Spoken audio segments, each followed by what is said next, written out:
तर नमस्कार मित्रांनो. आणि आज शनिवार होता. तर सकाळच थंडीही खूप होती, धुकंही खूप होतं. तर आम्ही जातो आता कॉलेजला, तुम्ही बघू शकता. तर मी कॉलेजला पोचलो तर तुम्ही आमच्या कॉलेजचा निसर्ग बघू शकता. तर काही दिवसांनी गॅदरिंग होती. तर वरती डान्सची प्रॅक्टिस सुरू होती, म्हणून आम्ही बाहेर जरा उभे होतो. तर हा घाबरत होता की सरांनी बघितलं तर सर बडबडतील आपण बाहेर काय करताय, म्हणून तो आतमध्येच होता. तो बाहेर आला. त्याच्यानंतर मग आमच्या प्रमोदने त्याला घेऊन गेला. प्रमोद बोलला की माझं फक्त एक काम कर, मला तिथून बॅग दे. बॅग दिली आणि लगेचच निघाला तो वसतिगृहात. तर आता 1च तास राहिला होता म्हणून तो निघाला पळून. तर आत्ताच आमचं कॉलेज सुटलं आहे आणि आम्ही निघालो घरी. घरी आलो आणि आज शनिवार होता. तर आम्ही लवकर निघालो, 3:45लाच खेळायला निघालो.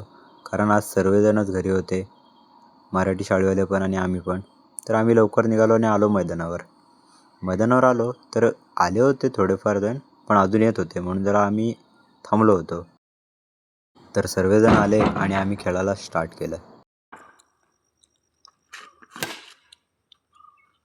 तर मित्रांनो, आजचा ब्लॉग एवढाच. भेटू पुढच्या ब्लॉगमध्ये. आणि आजचा ब्लॉग आवडला असेल तर लाईक आणि सबस्क्राईब नक्की करा.